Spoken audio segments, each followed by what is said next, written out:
శారదాదేవి అని రామకృష్ణ పరమహంస భార్య. అప్పటికింకా ఆవిడ ఆయన దగ్గరికి వెళ్ళలేదు. ఆవిడ పుట్టినింట్లో ఉండగా రామకృష్ణ పరమహంసకి పిచ్చెక్కిందని చెప్పుకున్నారు. భర్తకి పిచ్చెక్కింది, ఒంటి మీద బట్ట కూడా లేకుండా గంతులేస్తున్నట్ట.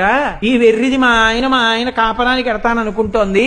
ఆఖరికి రామచంద్రుడు అంటే శారదాదేవి తండ్రి తీసుకెళ్ళి పిచ్చాడి కట్టబెట్టాడు ఈ అమ్మాయిని చెప్పుకునేవారు. పాపం ఆవిడ చెవుల్లో పడ్డాయి ఈ మాటలు. ఏమిటో భర్తకి పిచ్చెక్కిందిట, ఆయన అలా తిరుగుతున్నారట, నేను భార్యని ఇక్కడ ఉండిపోయాను, ఇటువంటప్పుడు కదా నేను ఆయన్ని శుశ్రూష చెయ్యాలనుకున్నాడు. ఇది పాతివ్రత్యం. అసలే పిచ్చెక్కి తిరుగుతున్నట్ట, మనకెందుకు వచ్చిన గొడవ ఆవిడ అనుకోలేదు.